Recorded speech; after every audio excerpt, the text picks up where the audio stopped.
À l'occasion du projet Saison Africa 2020, faisons un point sur la bande dessinée en Afrique. La première revue publiant des bandes dessinées modernes est éditée au Malawi en 1915, suivie d'autres périodiques au Congo belge en 1920. Cette forme d'expression artistique connaît un essor dans les années 1950, notamment comme vecteur de publicité.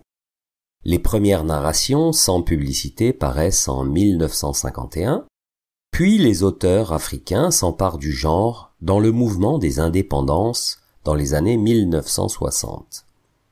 Dans les années 1970, face à l'émergence des dictatures, la bande dessinée subit la censure.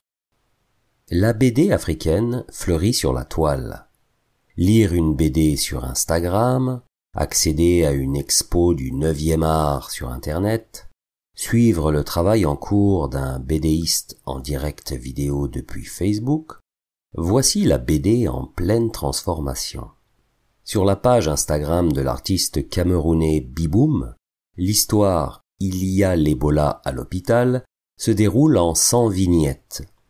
Du côté de Facebook, on rencontre l'Ivoirien Anodje, qui présente une BD qui dénonce les coupures intempestives d'électricité en Côte d'Ivoire.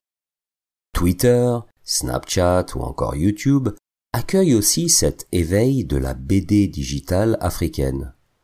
Cette nouvelle garde de dessinateurs africains utilise le web pour contourner une montagne de problèmes. Le dessinateur béninois Sonon dénonce ces problèmes en déclarant que la BD souffre de plusieurs maux chroniques. Pour résumer, il faudrait d'abord trouver le modèle économique pour développer le secteur de la BD, adapté au pouvoir d'achat des Africains. Ensuite, il faudrait familiariser les jeunes avec la BD. En leur donnant le goût, on créera de nouveaux lecteurs qui auront envie d'acheter des BD. Dans plusieurs pays d'Afrique, il y a des classes intermédiaires qui se développent. Les gens travaillent et gagnent de l'argent. Tôt ou tard, le grand public consommera des bouquins en masse. La Camerounaise Joëlle Épée remarque: Encore faut-il trouver des librairies, souvent concentrées dans les grandes villes. Pouvoir accéder aux festivals de BD, nombreux sur le continent, mais mal répartis sur le territoire. Au chapitre des succès, on notera 2 cartons internationaux. Tout d'abord, la série sud-africaine Les Soupas Strikas, où il est question de ballons ronds. Et enfin, le DZ Manga, entièrement conçu en Algérie, qui se vend comme des petits pains. Le DZ symbolisant l'Algérie sur les plaques d'immatriculation.